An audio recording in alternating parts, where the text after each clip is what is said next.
Hey Nate, how are you? Doing well. Good. It's so good to see you on here and see your face and get to see you in person. How are the kids and Cassie doing? They are all well and great, and we're looking forward to the end of school here. Good. Yes, my kids actually got out today, so we are ready for summer. Nice. All right. Well, everybody, I want to introduce you to Nate Sanchez with Farmers Insurance. He is my go-to insurance recommendation when I have buyers shopping homeowners insurance. So normally that happens once we're under contract, typically after inspection, prior to the loan being finalized. That's kind of where it fits into the puzzle. And the reason is it directly affects your payment. So your lender needs to know who you're going to use for insurance so that they can get your declaration pages and get the proper coverage set up starting the day of closing. So I asked Nate to come on here today and answer a few questions relating to homeowners insurance. And I'm so glad that you're willing, and let's just get started. Sure. All right. So my first question is, when you talk to home buyers, whether they be first-time home buyers, onward in the process, what would you say are some things that they should think about that you don't see them think about often? Definitely one of those things. One thing that comes top of mind for people who are getting into places where there's an association, whether it be a homeowners association or a condo owners association.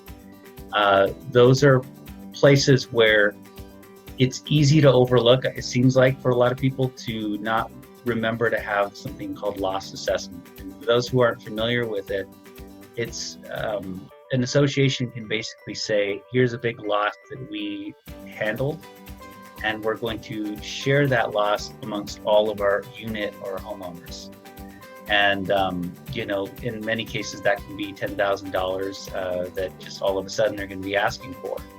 And for a coverage that generally costs $50 a year, it's silly not to have that on there. So that's one thing that I make sure that I, during my process, I take the time to go through and on many occasions, I'm even contacting the association and making sure this is the maximum you guys can ask for, and I make sure that the coverage matches. I love that.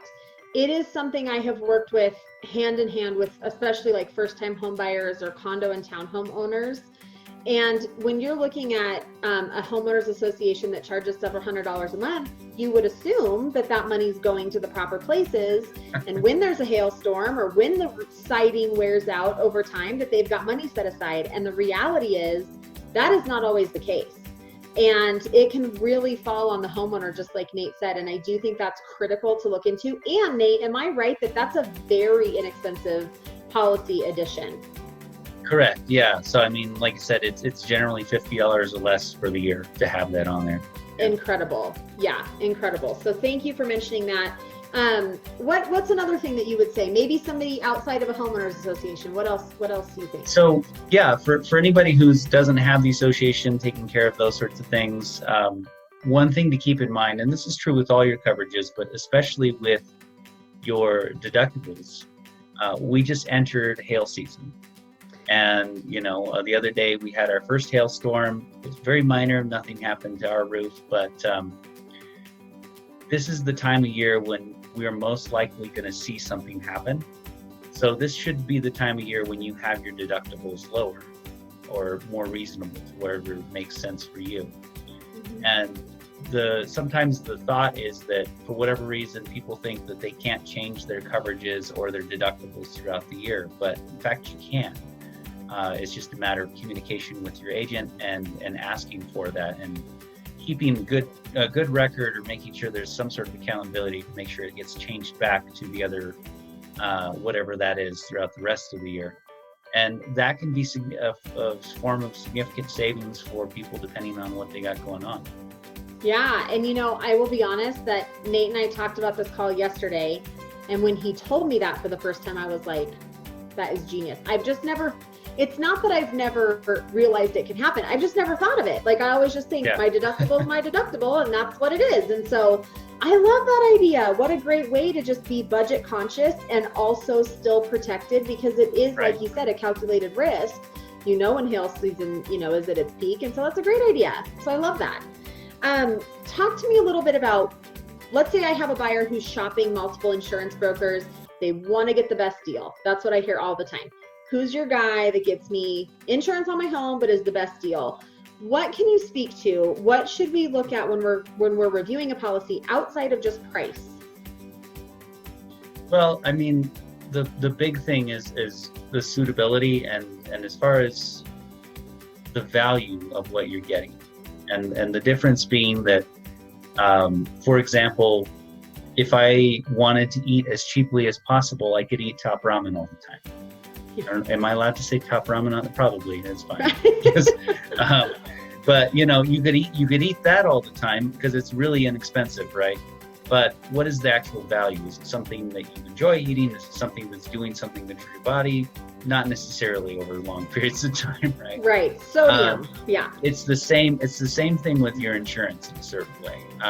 You know, the service aspect of it, the aspect of how much of an advocate is your agent being for you when you need them.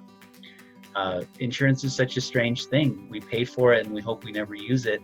But when we need to use it, we need to have somebody on the other side who's a good advocate for you, who's taking care of things, who didn't just hand you a policy, but handed you something that was going to work for what you needed. And that's the big thing for us is you know, there's always a cheaper policy out there, no matter what company you have. However, what are you getting for that? Right. And that's the bottom line. It's the details. It's everything in line with that. And if you think about real estate, it is likely your largest financial asset. Is that really the time that you want to coupon cut and try to get the lowest price possible? Because you don't know what that coverage is going to be until you need it. And by then it's too late to change it. So I do definitely think that's valuable. And the other thing, Nate, that I'll say is when I refer people to you, I do so with the confidence that I know that you will take the time to sit with them, answer their questions, review their policy, ask them if there's anything else that they can think of that they would want coverage for, or maybe explain things that in their scenario could be beneficial to them. So I love that value that you bring to people because we don't speak insurance, you know, we're not of that mindset. And so having someone that will take the time to really go through that is really critical. The other thing is I have seen you advocate for your clients, and I think that speaks really well to the professionalism you give them, and that is with that service too. So thank you so much for being willing to hop on here today. I hope it was really helpful, and I will put Nate's contact information as well in this video, and I would encourage you guys to reach out, shop your policy, compare, and maybe just run some things by him and see if you can do a little bit better. Perfect. Thank you again, Kendra. Thanks. Have a good day. You too. Bye-bye.